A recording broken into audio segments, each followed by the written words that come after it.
Oke, nah untuk kali ini kita akan membahas tentang psikotes. Nah, psikotesnya masih sama dengan yang sebelumnya. Ini kita fokusnya ke tes kepribadiannya. Nah, sebelum ke situ, ini ada saya buka tryout psikotesnya dan juga ada bimbingannya juga. Nah, tryoutnya terdiri dari ini Pusek ini PDN, Spencater, Kotekip SSN gitu, karena tipenya sama gitu. Karena tipenya sama, jadi nggak apa-apa kita bikin di uh, satu subtes semua gitu. Nah, di sini ada total 760 soal, dan ada pertemuan via Zoom satu kali via Zoom gitu.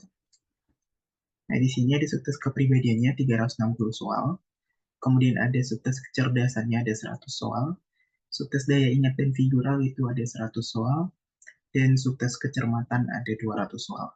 Nah, ini yang akan didapat beserta plus PDF penjelasannya gitu. Jadi PDF pembahasan jawabannya gitu kuncinya. Nah, bisa menghubungi nomor ini, di nomor ini ya, 08.748497171 dengan fee-nya only 49K.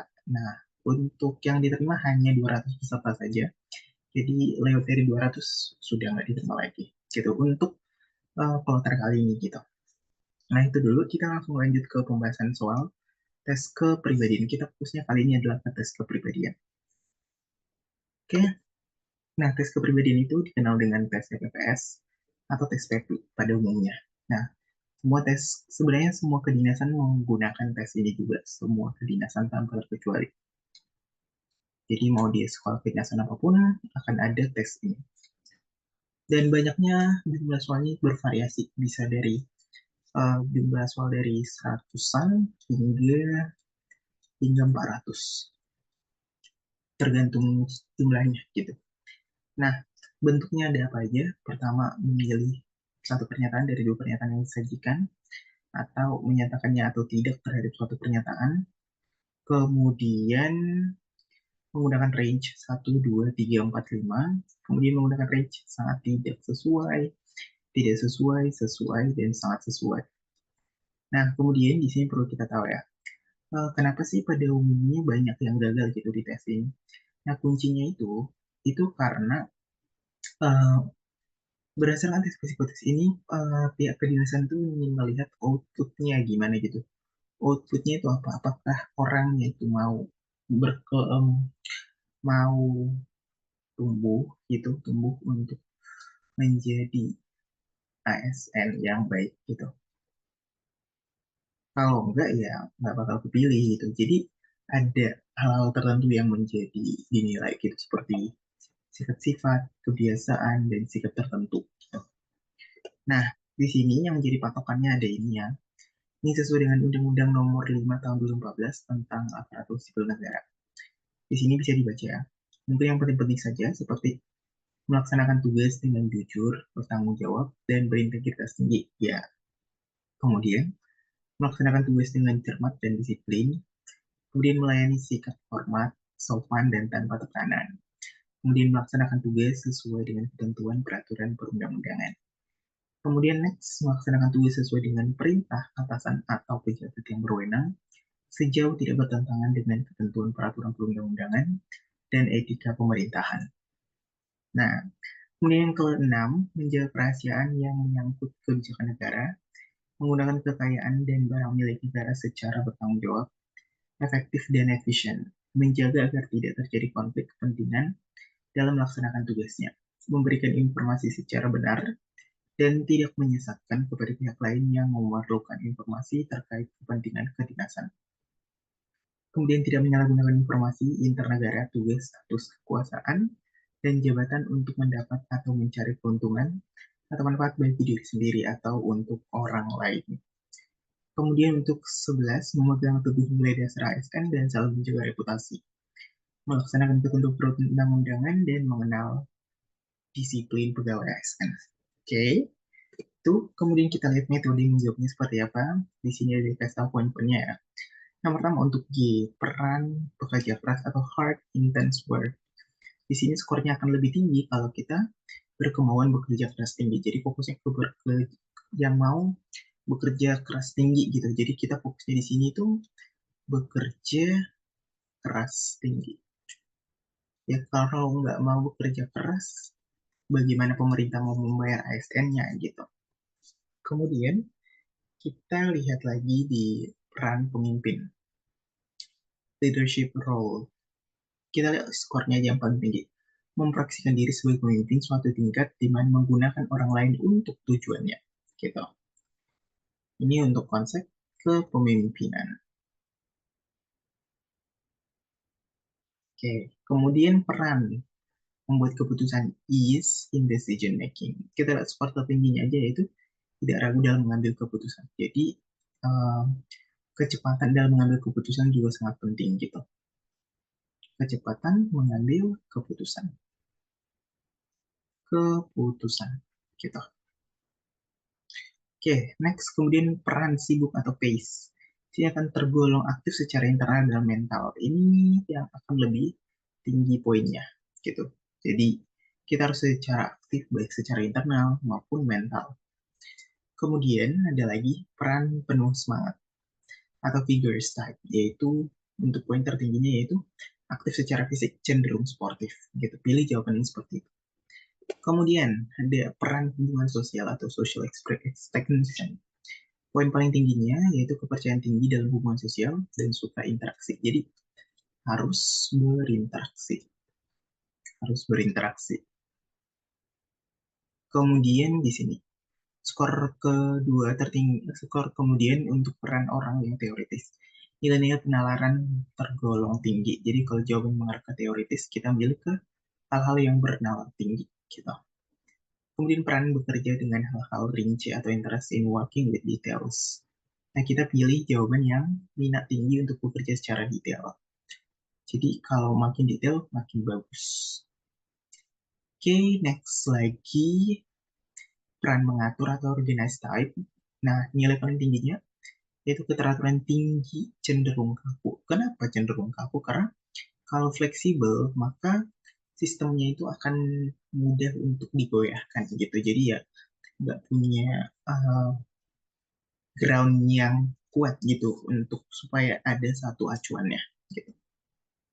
Kemudian peran mengendalikan emosi atau emotional resistance. Poin tertingginya sangat normatif, kebutuhan pengendalian diri yang berlebihan gitu.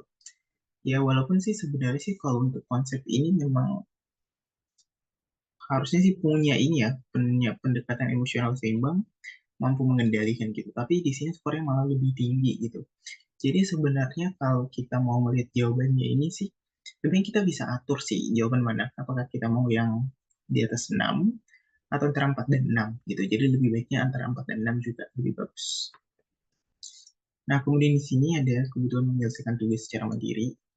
Nah, poin di sini cukup bertanggung jawab pada pekerjaan atau tekun tanggung jawab tinggi. Gitu. Ini cukup bagus jawabannya ini. Kemudian yang kebutuhan berprestasi, yaitu tujuan jelas, kebutuhan sukses, dan ambisi tinggi. Jadi fokusin ke sini saja. Nah, kemudian di sini ada kebutuhan mengatur orang lain, kita fokusnya sini aja, skor yang tinggi. Tingkat kebutuhan untuk menerima tanggung jawab orang lain dan menjadi orang lain yang bertanggung jawab. Gitu. Kemudian, kebutuhan untuk diperhatikan, need to be noticed. Kita lihat skor tertingginya membutuhkan perhatian nyata atau memiliki pola perilaku yang unik. Gitu. Kemudian B, kebutuhan diterima dalam kelompok, need to belong to groups. Di sini ada skor 6 sampai 9-nya itu butuh disukai dan diakui mulai dipengaruhi. Atau 4 sampai 5-nya juga butuh diterima tapi tidak boleh dipengaruhi kelompok. Untuk skor 0 sampai 3-nya selektif gitu. Jadi ya tergantung mau fokus kemananya gitu.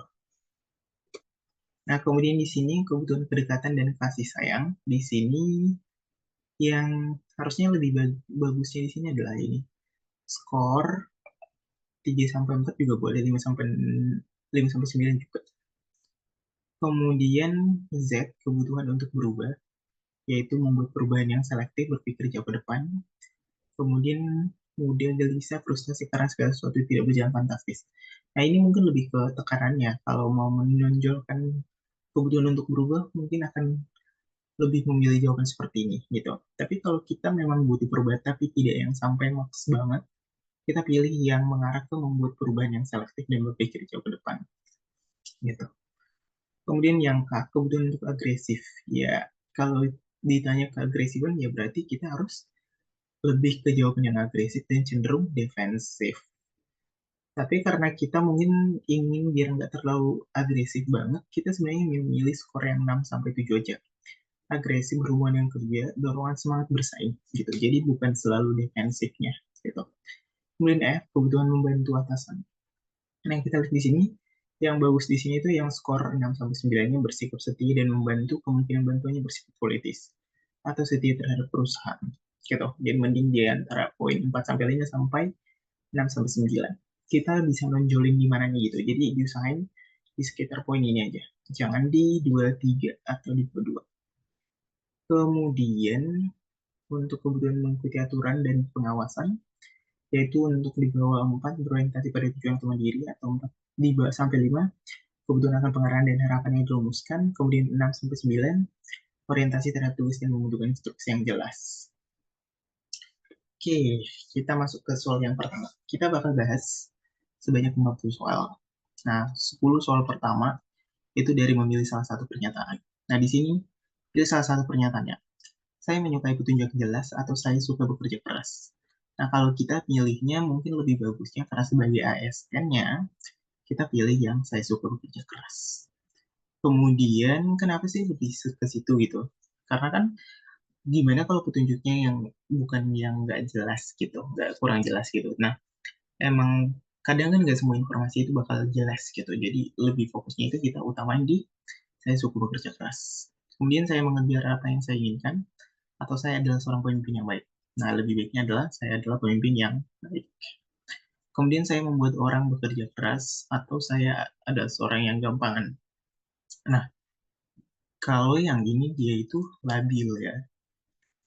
Jadi mending ini, saya membuat orang lain bekerja keras. Atau yang ini, saya membuat keputusan secara cepat atau bicara saya cepat. Salah ya.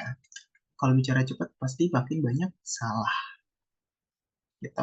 Karena kalau seorang itu bicaranya cepat akan semakin banyak kesalahan yang dibuatnya. Jadi mending lebih baik ini. Saya membuat keputusan secara cepat. Kemudian, biasanya saya bekerja tergesa-gesa atau secara teratur saya berolahraga. Masih lebih bagus ini ya. Kemudian saya tidak suka bertemu dengan orang-orang atau saya cepat lelah. Kan kalau sebagai petugas publik ya, itu bakal sering bertemu dengan orang-orang. Jadi kalau saya cepat lelah, nggak bisa. Oke, jadi jawabannya lebih milih ini. Next. Saya mempunyai banyak sekali teman atau banyak waktu saya untuk berpikir. Lebih baik ini ya. Karena kan kenapa sih harus lebih itu gitu. Karena kan kita nanti kerjanya itu ke dalam sistem tim gitu. Jadi kalau dalam tim itu akan lebih bagus kalau kita semakin banyak berteman. Kemudian selanjutnya adalah saya suka bekerja dengan teori atau saya suka bekerja secara detail-detailnya. Kalau ini datang kepada pekerjaan yang sebenarnya akan lebih bagusnya ke sini ya daripada pada hal teorinya gitu. Karena pada dasarnya untuk konsep ini yang dibutuhkannya itu konsep untuk bekerja secara detail ya. Gitu. Kemudian saya meletakkan segala sesuatu pada tempatnya atau saya selalu menyenangkan. Ini lebih baik ya. Karena kan kita sebenarnya pada umumnya nggak bisa menyenangkan semua orang. Tapi kalau kita bisa memanage diri kita akan lebih baik lagi. Kemudian saya senang diberi petunjuk mengenai apa yang harus saya lakukan atau saya harus menyelesaikan apa yang sudah saya mulai. Nah, lebih baik ini ya. Karena contohnya kalau kita masuk ke dalam hal pekerjaan, jadi kalau kita udah mulai mengerjakan pekerjaan itu, sebisa mungkin kita harus selesaikan. Oke, next. Kita lanjut lagi. Saya mengejar apa yang saya inginkan, atau oke, di sini itu memilih ya atau tidak ya. Saya mengejar apa yang saya inginkan. Jadi jawabannya iya. Kenapa? Itu menunjukkan kita ambis.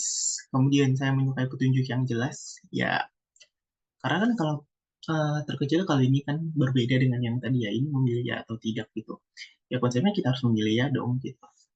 Saya membuat orang lain bekerja keras, ya boleh juga. Karena kan mungkin saja membuat orang lain bekerja keras, contohnya baik melalui motivasi atau apa gitu. Kemudian saya membuat keputusan secara cepat. Iya, benar. Karena ingat poin yang tadi, kalau dalam membuat keputusan itu akan lebih baik kalau itu cepat gitu. Biasanya saya tergesa-gesa, tidak ya. Tapi biasanya kalau tergesa-gesa tuh hasilnya kurang bagus gitu. Kemudian saya tidak suka bertemu dengan orang-orang. Nggak bisa ya. Jadi ya, that's why jawabannya tidak. Gitu. Kemudian saya mempunyai banyak sekali teman. Ya, benar. Karena kalau kita punya banyak teman, itu akan membantu dalam pekerjaan juga. Kemudian saya meletakkan segala sesuatu pada tempatnya. Ya, harus organize, harus terorganisir gitu. Oke, kemudian saya suka bekerja dengan teori. Masih kalau prakteknya seperti ini, saya suka bekerja dengan teori. Kita lihat ya. Nah, konsepnya tadi kan saya suka bekerja dengan teori. Ini kayaknya ada yang salah deh. Harusnya sih bukan ini ya. Harusnya lebih ke ini. Karena tadi ada opsinya tadi untuk mengutamakan ke teorinya tadi. Ada setelah kunci jawabannya. Nah, saya suka bekerja sampai sedetail-detailnya. Iya, benar ya. Kemudian saya senang diberi petunjuk mengenai apa yang harus saya lakukan. Ini juga benar juga. Oke, next. Nah, di sini kita udah masuk di range. Range-nya 1, 2, 3, 4, 5. Nah, di sini kalau range-nya yang satu, ini itu bintang satu berarti satu gitu loh. Ini satu, ini dua, ini tiga, ini empat, ini lima. Satu sangat tidak setuju, dua tidak setuju, tiga cukup setuju, empat setuju, lima sangat setuju. Nah, perhatikan di sini. Terkhusus tes kepribadian, bentuk range, jangan sering memilih jawaban range 2 sampai 4. Namun pilih satu atau lima artinya menunjukkan bahwa si jiwa kita memiliki pribadi yang strong atau kita tidak abu-abu gitu. Karena kan dalam penentuan keputusan sebenarnya kita akan sering dihadapkan dengan hal seperti itu. Kalau kita memilih jawaban yang menengah, itu menunjukkan kita itu tidak punya ground yang kuat nih gitu. Nah, kita lihat di sini. Saya adalah seorang pemimpin yang baik. Nah, kita langsung eliminasi saja sebenarnya satu, dua, tiga, empat, lima ya. Karena sebenarnya jangan terlalu sering memilih lah gitu. Kalaupun mau memilih itu boleh, tapi jangan keseringan. Utamakan jawabanmu berada di range satu atau lima gitu. Saya adalah pemimpin yang baik, ya benar, lima. Kemudian saya adalah seorang yang gampangan atau tak banyak pertimbangan, ya udah pasti enggak dong gitu.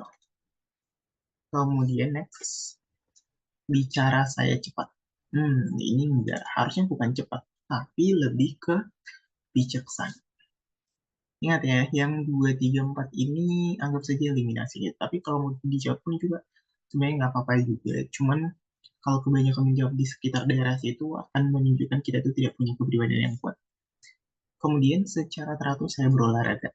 Oke, iya benar ya. Saya cepat lelah. Nah, enggak juga. Kalau cepat lelah berarti nanti kita nggak punya stamina nih.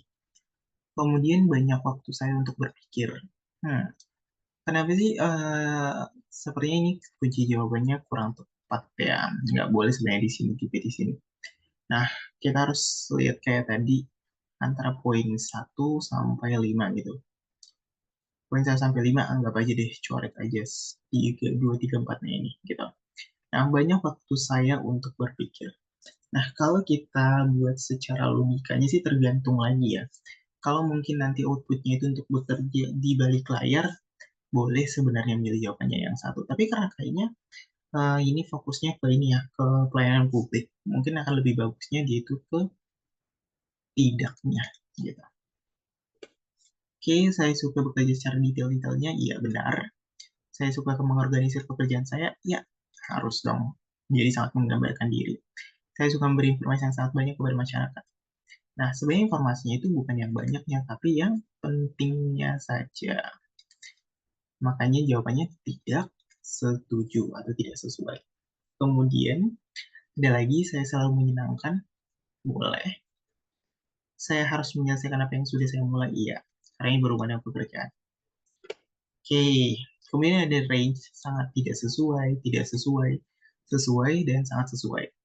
Nah, lihat di sini.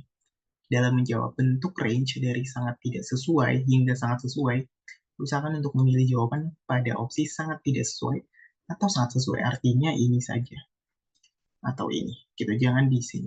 Jangan middle ground. Karena tadi kalau middle ground tuh hasilnya tuh kurang bagus. Artinya kita nggak punya jiwa atau ke apa ya kepribadian yang memang diperlukan gitu. Nah, kita lihat yang pertama, sikap ceroboh lebih positif dibandingkan berpandangan kuno. Kalau kita lihat di sini sih harusnya kita jawabnya sangat tidak sesuai harusnya. Karena kan kalau berpandangan kuno, memang kenapa nggak ada sebenarnya salah dengan berpandangan kuno. Tapi kalau bersifat ceroboh itu lebih sangat-sangat salah, gitu. Jadi jawabannya lebih ke A. Nah, dari setiap alternatif profesi yang saya pilih, saya tahu prospek ke depannya. Iya, sangat sesuai. Harus tahu dong gitu ke mereka nanti gimana ke depannya gitu membentuk diri gitu. Karena kita butuh eh, kepribadian yang bold, yang tegas gitu. Yang bisa menentukan kalau A, A, kalau B, B gitu, nggak menengah. Kemudian saya lebih suka menjadi orang intelek daripada orang yang penolong. Sebenarnya sih dua-duanya ya, tapi karena kita harus memilih, kita mungkin milihnya sangat tidak sesuai gitu. Karena kan kita itu kan sebagai uh, berhubungan dengan masyarakat gitu. Berarti dengan masyarakat kita secara tidak langsung sebagai penolongnya gitu. Oke, kemudian orang yang sombong lebih berguna dibanding orang pesimis. Orang sombong lebih berguna dibandingkan orang pesimis. Sebenarnya enggak sih. Malah dua-duanya enggak terlalu berguna. Gitu. Oke, next lagi di sini. Ikut marah sambil memukul atau membanding barang di sekitar ketika dimarahi. Sangat tidak sesuai. Karena artinya kalau seperti ini kita di luar kontrol. Jadi nggak bisa. Kemudian saya yakin pekerjaan yang saya pilih sesuai dengan jenis jurusan sekolah yang saya tempuh sekarang. Iya, sangat sesuai. Karena kalau enggak nanti nyesal dong gitu. Kemudian saya tahu bahwa setiap keputusan yang saya ambil akan menimbulkan risiko. Iya, harus. Karena kita harus tahu outputnya apa gitu. Kemudian saat mengerjakan tugas kelompok lebih baik mengerjakan sendiri daripada dikerjakan secara bersama. Oke, tugas kelompok. Kalau dia dibicarakan secara tugas kelompok berarti harus saya mengerjakan tugas kelompok lebih baik mengerjakannya sendiri. Nah, sangat tidak sesuai. Kenapa? Karena ini pekerjaan kelompok. Berarti kalau pekerjaan kelompok harus dikerjakan secara kelompok juga. Gitu. Terkecuali kalau ini pekerjaan pribadi baru. Oke, yang terakhir nih. Orang konsisten lebih menyenangkan daripada orang luas. Orang konsisten lebih menyenangkan daripada orang luas. Sebenarnya sangat tidak sesuai sih sebenarnya. Karena kenapa? Karena kalau kita membandingkan dua hal yang bagus sih, kayaknya nggak sesuai gitu. Jadi milihnya A. Nah, lebih baik mengikuti orang berpindah-pindah tempat daripada harus tinggal di kosan atau kontrakan. Lebih baik mengikuti orang tua berpindah-pindah daripada harus tinggal di kosan atau kontrakan sendiri. Sebenarnya sih kalau konsepnya seperti ini sih kita bisa melihat apa ya? Ini konsepnya adalah kalau dihubungkan kita itu menjadi um, nanti kan sebagai ASN ya. Nah, kalau sebagai ASN tuh nanti kan bakal berpindah-pindah lokasi gitu, pindah tempat gitu. Jadi kalau lebih baik mengikuti orang tua berpindah-pindah daripada harus tinggal di kos atau kontrakan sendiri, maka itu akan lebih bagus gitu. Karena kita harus bisa nih berpindah dimanapun gitu. Nah, itu mungkin untuk video kali ini. Bagi teman-teman nanti yang mau ikut tryoutnya sama bimbingan Zoom-nya untuk bimbingan Zoom untuk tryout um, kedinasan boleh dilihat di link deskripsi ya. Nanti bakal aku sampaikan di situ. Aku cantumin linknya. Untuk yang berminat tentu segera hubungi saya. Mungkin itu. Terima kasih. Kita next di video selanjutnya and see you.